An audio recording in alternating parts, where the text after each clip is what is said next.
Bonjour et bienvenue sur cette nouvelle vidéo. Alors je me situe aujourd'hui en face d'une borne de recharge et ce n'est pas pour rien, c'est dans cette vidéo précisément que je vais vous dévoiler le modèle de la voiture que j'ai choisi. Donc il s'agit du Kia EV6 en finition active. Alors oui, dans cette chaîne, je vais parler de la finition active et pas définition GT ni GT Line comme on peut le voir sur beaucoup d'autres chaînes YouTube. C'est globalement que du GT et du GT Line. J'ai pas moi réussi à trouver des informations sur la finition active, donc d'où l'intérêt de ces vidéos. Alors la voiture, elle devrait arriver dans quelques semaines. Quoi qu'il en soit, je vais vous montrer sur le site de Kia toutes les options et tous les gadgets, toutes les couleurs, toutes les jantes, etc. Que renferme cette voiture. On regarde tout ça après la vidéo. Top générique.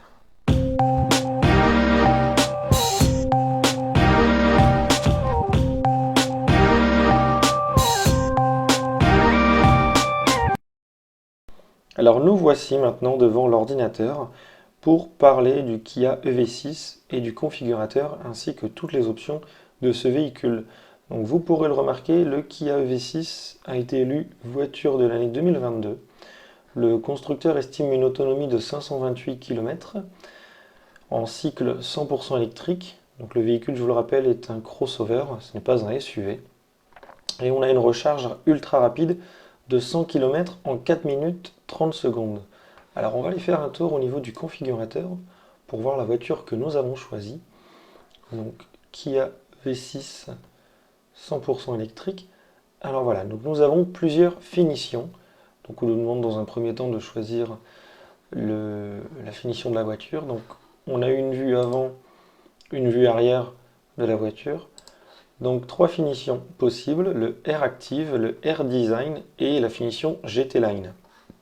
Donc qu'importe la finition choisie, vous pouvez le voir, on a 77,4 kWh de capacité utile.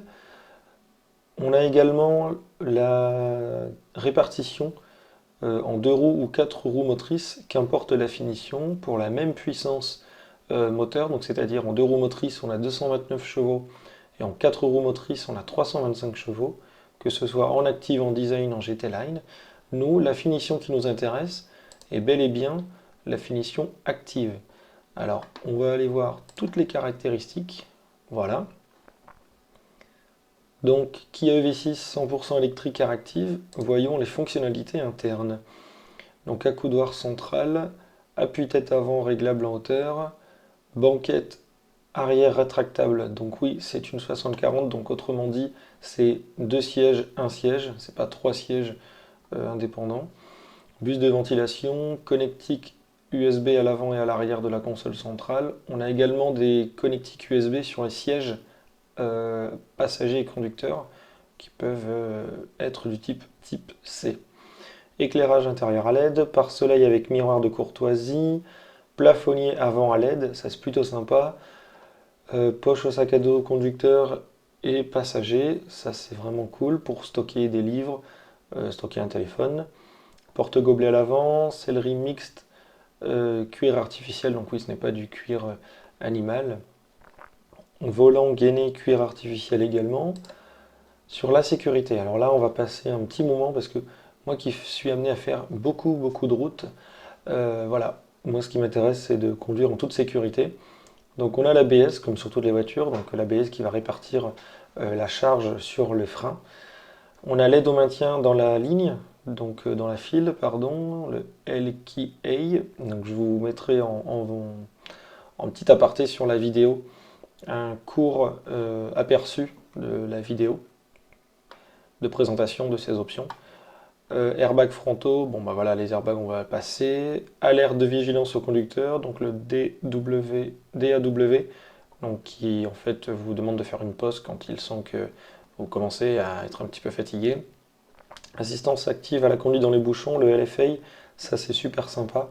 Moi qui suis en région parisienne et qui fait beaucoup d'autoroutes avec beaucoup de déplacements en France, c'est toujours sympa d'avoir des aides à la conduite dans les embouteillages et également sur autoroute avec le HDA.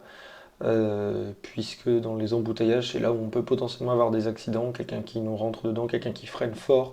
Voilà, il y a toutes ces aides à la conduite. Également sur autoroute, donc je mettrai hein, euh, le HDA, voilà, surtout. Assistante au démarrage en côte, donc ça c'est sympa, hein, quand on lâche la pédale de frein, la voiture ne recule pas. Le bouton d'urgence e-call, qui est pratique aussi si un jour on a un accident ou voilà, on est crevé au bord d'une autoroute. Ou, voilà. Contrôle de pression des pneumatiques, ça c'est sympa de toujours avoir l'info des pneus pour ne pas avoir à sortir si jamais il y a un doute. Contrôle technique, contrôle pardon, électronique de la trajectoire, le SC, comme sur toutes les voitures. Frein de parking avec fonction auto-hold, donc auto-hold, pareil, je vous mettrai la petite vidéo, le EPB. Reconnaissance des panneaux de limitation avec régulation de vitesse, ça c'est vraiment sympa. Donc on a l'affichage en fait sur le tableau de bord de la limitation de vitesse lue par la voiture. Système de fixation isofix sur les sièges arrière, ça c'est bien pour les enfants, pour les sièges bébés. Système de freinage d'urgence autonome, détection de piétons et de cyclistes. Ça, franchement, c'est une belle avancée pour les gens qui sont en ville ou même à la campagne, si jamais on a des... faudrait voir si ça marche avec les animaux d'ailleurs. N'hésitez pas à mettre dans les commentaires si vous avez cette info. Système de freinage multi-collision, donc ça c'est sympa. On a un évitement en fait. Hein. On a également le sélecteur de mode de conduite, donc mode éco, mode sport, mode normal et le mode snow quand on reste appuyé sur le bouton du mode. On peut avoir le mode snow qui réduit le frein régénératif et du coup qui limite les dérapages sur neige. Automatique, verrouillage automatique des portes asservies à la vitesse, voilà comme ça sur toutes les voitures. Hein. Feu anti-brouillard arrière à LED, feu de jour avant et arrière à LED, jante de 19 pouces, voilà, projecteur avant full LED, poignée de porte affleurante manuelle, donc oui, quand on s'approchera de la voiture pourra se déverrouiller avec le smart key. C'est-à-dire qu'on s'approche de la voiture se déverrouille, mais les poignées de porte ne s'ouvrent pas de manière électrique, quoi. Il faudra faire une petite pression, comme sur une voiture classique. Rétroviseur extérieur, répartiteur clignotant, ça c'est sympa aussi. Au niveau du confort, caméra de recul, ligne de guidage dynamique, capteur de pluie, donc ça c'est les essuie-glaces automatiques, climatisation automatique Bison, donc gauche-droite avec la possibilité de désactiver le côté passager lorsqu'on est tout seul dans le véhicule. Combiné d'instruments 100% digital, donc oui, on a deux écrans de 12,3 pouces avec un désembouillage automatique du pare-brise, les vitres électriques, ouverture et démarrage sans clé, donc c'est ce que je vous disais tout à l'heure, vous posez la clé dans la voiture, vous appuyez sur le bouton EV Start et voilà, la voiture démarre toute seule. Palette de commande pour la régénération d'énergie au volant, ça c'est sympa quand on est sur autoroute, on a la possibilité, autoroute ou bouchon, on a la possibilité de adapter la régénération d'énergie en fonction de la conduite souhaitée, pare-brise avec film acoustique, radar de recul arrière. Attention, ils ne sont pas présents à l'avant, pas sur cette finition.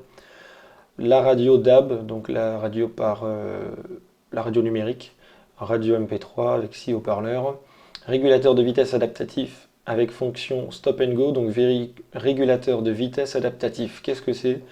On est sur autoroute, on arrive derrière un camion, donc le camion est à 90, nous on est à 110, 130, peu importe. La vitesse de la voiture va automatiquement s'adapter pour ne pas qu'on fonce dans le camion et sans également avoir la main, enfin sans être obligé de désactiver le régulateur, quoi. Voilà, c'est une fonction qui est assez cool. Avec le stop and go, donc stop and go c'est quoi? C'est on appuie sur un bouton dans la voiture, enfin sur le volant quoi, et lorsqu'on est totalement arrêté, la voiture peut redémarrer. Et donc tout ça couplé au système de navigation, c'est-à-dire que quand vous arrivez dans un virage un peu serré où il y a une réduction de vitesse, ou alors quand il n'y a pas de réduction de vitesse mais que la voiture estime que voilà, vous arrivez trop vite, quand vous avez mis un régulateur à 90 et que le virage est à 70 par exemple, voilà, la vitesse va automatiquement s'adapter. Rétroviseur, bon ben voilà, hein, ça on va pas. Rétroviseur extérieur électrique et chauffant, voilà, extérieur abattable électriquement, ça c'est sympa. Siège conducteur à réglage manuel et réglage lombaire électrique, ça c'est à peu près comme sur toutes les voitures. Système de chargement du téléphone par induction, donc ça c'est cool pour les derniers téléphones, dernier cri, on n'a plus besoin de brancher le câble. Système de navigation, écran tactile 12,3 pouces, donc avec Android Auto et Apple CarPlay. Alors attention, je le précise, c'est Android Auto et Apple CarPlay avec le fil. Alors il y a des possibilités d'avoir recours à l'achat d'un petit boîtier qui en fait va permettre de se passer du fil, donc du fameux câble USB que l'on branche sur le téléphone, quoi. Mais de série, voilà, il faut brancher le câble. Système de téléphonie, main libre Bluetooth. Donc voilà, ça c'est juste lorsque vous recevez un appel par exemple et que vous n'avez pas connecté le câble, il y a quand même le Bluetooth.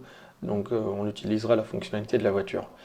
Et le système Kia Connect, donc qui est assez sympa, qui permet en fait d'avoir un visu à distance de l'état de la voiture, de la charge, et voilà, tout ce qui est commandable à distance. Donc on va continuer. Donc on a choisi la version 2 roues motrices, donc à 47 990 euros. Pour notre part, nous avons choisi le gris Comet. Alors attention, il y a deux gris Comet. Il y a le gris Comet métallisé, donc brillant, on va dire comme ça. Et après, on a le gris Comet mat, qui lui nécessite un entretien beaucoup plus important que sur une peinture qui est métallisée. Ça, c'est pareil sur toutes les voitures, c'est pas uniquement dû à la voiture électrique. Et on a de série les jantes en alliage de 19 pouces, donc qui sont assez stylées, on va dire. Ça fait un peu un côté sport. Voilà. On va passer sur les options. Donc la pompe à chaleur, qui ne sera pas nécessaire dans mon cas, voilà, puisque même si je fais des allers-retours un peu partout en France, voilà, dans le nord, dans le sud, dans l'est, dans l'ouest, la pompe à chaleur, il ne fait pas moins 10 en France. Et même s'il faisait moins 10, ce n'est pas tous les jours, c'est pas comme au Canada. Donc la pompe à chaleur, je ne vous la conseille que si vous êtes vraiment soit en montagne, où il peut faire moins 10, moins 15 dans la journée, et vous faites de longs trajets. Ça peut être bien, puisque ça vous permet de réduire la consommation énergétique pour le chauffage l'hiver et également pour la clim l'été. Et la recharge bidirectionnelle, donc qui permet en fait de à la fois recharger la voiture, donc avec le câble standard, et la recharge bidirectionnelle permet aussi de décharger la voiture et d'alimenter un appareil à raclette, une cafetière, un frigo, voilà, jusque 16 ampères, 3,6 kW en 230 volts. Donc il y a un petit adaptateur. Si vous ne prenez pas cette option à la commande, c'est possible d'acheter l'adaptateur, je vous le mettrai en photo, pour 300 euros. Donc information que j'ai reçue de mon concessionnaire, je ne l'ai pas trouvé sur le site internet. Voilà. Et après on a toutes les options accessoires, donc c'est-à-dire le gilet fluo, le triangle de signalisation, le kit de sécurité. Bon voilà, je ne passerai pas, je n'ai pas passé beaucoup de temps, on retrouve les tapis, le tapis de coffre, voilà, on a beaucoup de petits accessoires, le câble type de triphasé, l'enjoliveur, voilà, voilà. Vous verrez vous-même ce qui vous intéresse. Moi, je n'ai pas pris ces options-là. Donc voilà, on arrive à la fin de la configuration de notre Kia EV6. Donc, version 47 990 euros en finition Air Active, donc c'est-à-dire 47 990 euros sans les bonus écologiques, sans reprise de notre ancien véhicule, puisque voilà, je vous le dis, ce véhicule sera un véhicule de fonction. Donc voilà, cette partie négociation, je n'y suis pas exposé. Donc on retrouve le moteur de 229 chevaux, donc 168 kW, en deux roues motrices, avec la capacité batterie de 77,4 kWh. Les émissions, voilà, 0 g de CO2 par kilomètre roulé, étant donné qu'on est en électrique, donc on n'émet pas de gaz à effet de serre. La couleur d'extérieur gris comète, les jantes, voilà, aucune option. Donc 48 690 euros. Tous ces détails, vous pouvez les retrouver dans la brochure. Voilà, demandez une brochure. On accepte comme d'habitude. Voilà, vous pouvez avoir accès en fait aux documents techniques. Donc c'est ce qu'on va regarder, la fiche technique. Voilà. Donc sur cette fiche technique, qu'est-ce qu'on y retrouve? On y retrouve la décomposition, hein, donc avec le moteur 2 roues motrices, 4 roues motrices. Donc voilà, en fait, dès que vous avez un point, un gros point, c'est que c'est de série. Quand vous avez, alors je ne vais pas dire de bêtises, je vais regarder de mémoire. Hop, alors, excusez-moi. Ça doit être ça. Donc de série, ça doit être en point comme ça, non disponible avec un tiret, et en option avec le carré non rempli. Donc voilà, on retrouve ici hein, exactement tout ce qu'on a. Donc de base, on a le câble CRO, donc le câble qu'on a vu dans d'autres vidéos. Donc le câble de recharge pour prise domestique de 130 volts. Donc vous le branchez sur un 230 volts.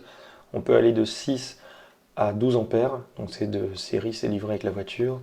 On a le câble de recharge type 2, 32 ampères. On a la carte Kia charge, donc accès gratuit au service de recharge et à l'application, ça c'est plutôt cool. On a l'abonnement 1 an offert à Unity, donc ça c'est cool, ça nous permet de faire baisser le prix, le prix à la minute. Donc je vous rappelle, chez Unity on est à 79 centimes la minute, qu'importe la consommation.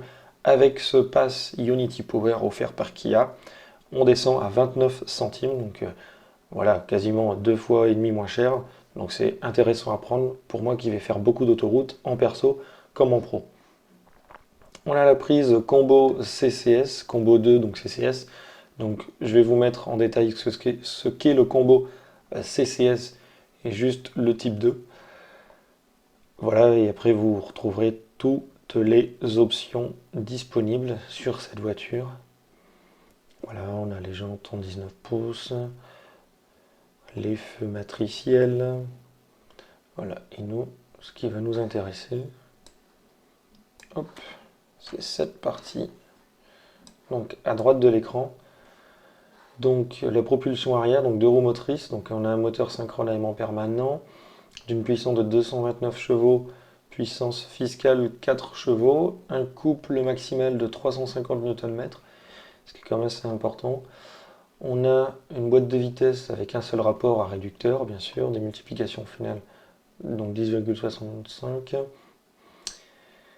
Avec une batterie lithium polymère, donc une batterie LiPo, avec une tension batterie 700 volts, donc on peut la charger en 800 volts, hein, ça fait partie de ce qu'on va voir juste après. Une capacité, donc une charge électrique de 111 ampères heure, ce qui fait en fait quand on fait le produit des deux, donc ça multiplié par ça, donc 111 multiplié par 697, on obtient 77,4 kWh. Le poids de la batterie donc de 477 kg. Puissance maximale disponible au chargeur embarqué, donc ça c'est le chargeur embarqué donc, qui va convertir l'électricité monophasée en courant continu.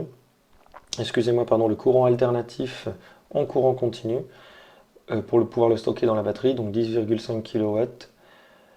Puissance de recharge maximale surprise, combo CCS en 800 volts. Donc ça c'est une information qui n'est pas écrite mais qui est stipulée dans la documentation. 239 kW. Temps de recharge pour passer de 10 à 100% sur une prise domestique en 10 ampères, 32 heures. Donc ça c'est pas forcément à utiliser tous les jours, sauf si vous faites très peu de kilomètres. C'est ce que j'avais publié dans d'autres vidéos. On a un temps de charge de 10 à 100% sur une prise murale, donc à 11 kW de 7 heures, donc une nuit. 10 à 80 sur une borne 50 kW de 1 heure 13 minutes. Et sur une station Unity, typiquement, où on peut monter jusqu'à 350 kW, on aura 18 minutes à attendre. Voilà, là, je vous rappelle, on peut avoir une station de charge à 350 kW. La voiture, à ce jour, n'est capable d'en encaisser que 239. Voilà, donc ne vous inquiétez pas si vous êtes sur une station de charge à 350 kW et que vous chargez au plafond à 239. On a une vitesse maximale de 185 km/h, une accélération de 0 à 100 en 7,3 secondes.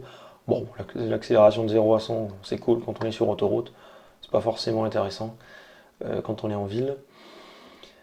Voilà, après on a toutes les infos sur les suspensions, la direction, le rayon de braquage.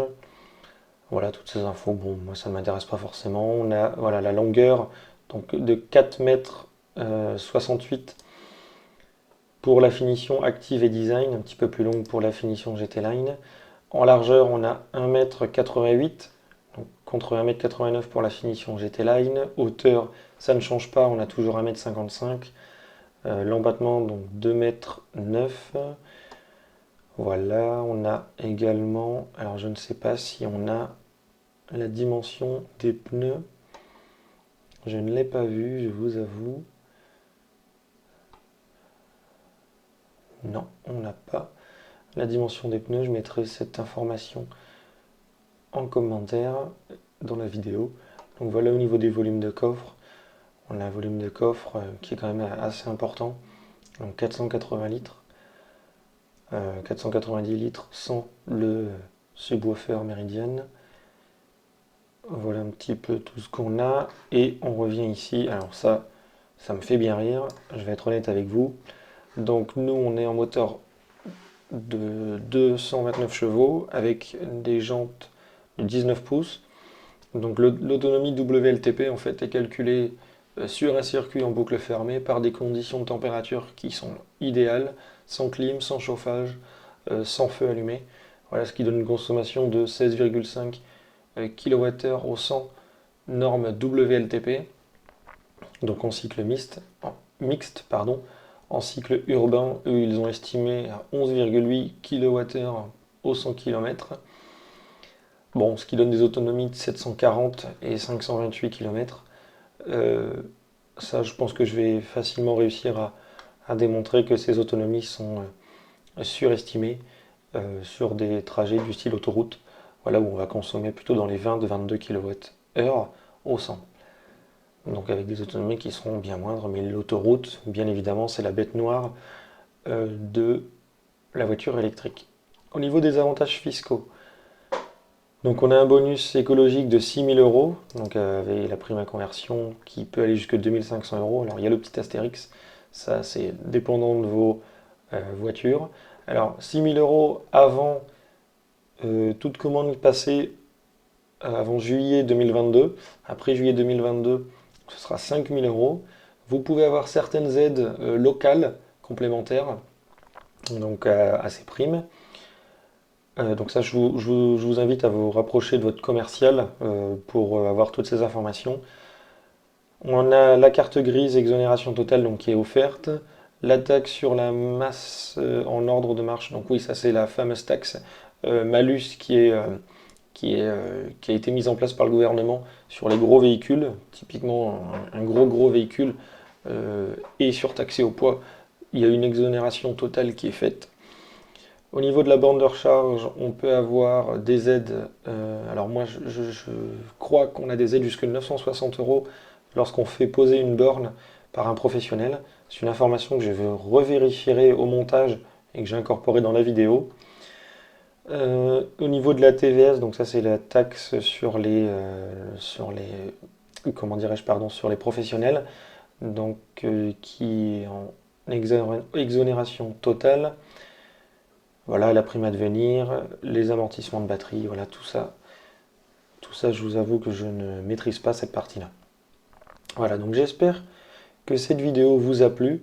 N'hésitez pas à mettre des commentaires si vous avez des questions, si vous avez des remarques, si vous voulez que je vous parle d'une vidéo ou si vous voulez que je vous fasse un sujet précis. On parlera très prochainement aussi, je vous l'avais promis, de la recharge rapide, donc avec le combo CCS. Voilà, c'est une vidéo que je ferai très prochainement. Voilà. Allez, à la prochaine. Salut!